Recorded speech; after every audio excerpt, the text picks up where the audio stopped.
This is Rudkowski outside the new World Trade Center complex, right outside the new Building 7. And Larry Silverstein will be doing an event in here in a couple minutes. We confronted him before, you can see the video right here, and he didn't answer any of the questions that we asked him. Now the media is not asking him real questions, the government is letting him get away, but it's up to the citizens of this country to ask real legitimate questions to really find out the truth behind 9/11.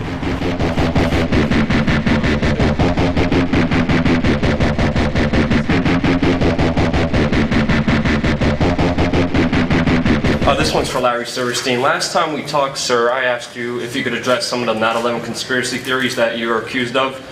Sadly, your response has actually invited more of them. I mean, for the record, everybody knows your infamous comments on PBS where you said pull Building 7 on 5/25 on the day of 9/11. They were not sure they were going to be able to contain the fire. I said, you know, we've had such terrible loss of life. Maybe the smartest thing to do is pull it. And they made that decision to pull, and then we watched the building collapse. Your official response was that it was the firefighters. My question is, it was pretty clear that you meant the building, and if it was the firefighters, they already are outside the building by 12 because the water lines were broken. Ask the question. And the fire chief that you said you spoke to, Fire Chief Negro, denies talking to you on that day of 9/11. Can you answer those questions and address the theories against you?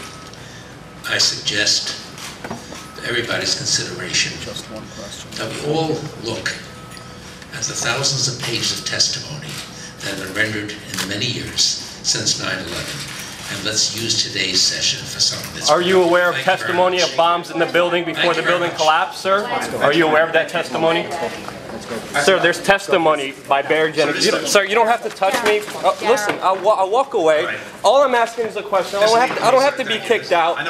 It's a legitimate question. You don't have to put your hands on me.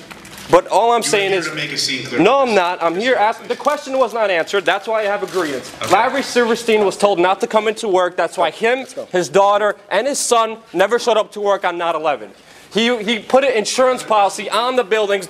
Reporters, do your job, please. Ask some questions. All right, so I just walked out World Trade Center server after I just asked Larry Silverstein a question, and he told me to look at the testimony of the people who survived 9/11.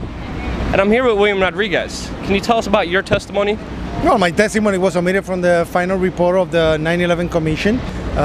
The allegations of explosions were not investigated. Of course, this has been taken into different levels of theories, but it's not like I support any of them. I'm just saying that, you know, it was not investigated properly, and we wanted to have a transparency when it came to the report, and we didn't have it. And many of the families and people affected by the event, I'm still searching for answers. An honor and a pleasure to run into you. Anything else you'd like to say?